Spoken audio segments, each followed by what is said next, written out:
katika shida zako, usikate tamaa. Kuna jina kuu lenye nguvu sana. Ukilia kwa imani atasikia. Yesu yupo karibu kukusaidia.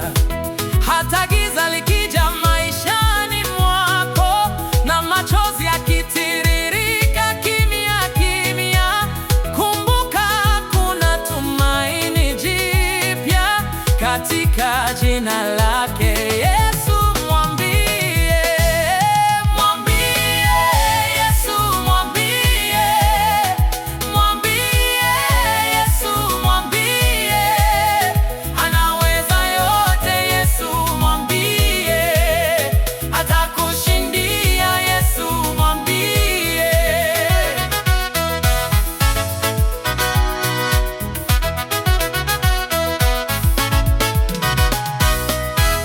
Mlima mbele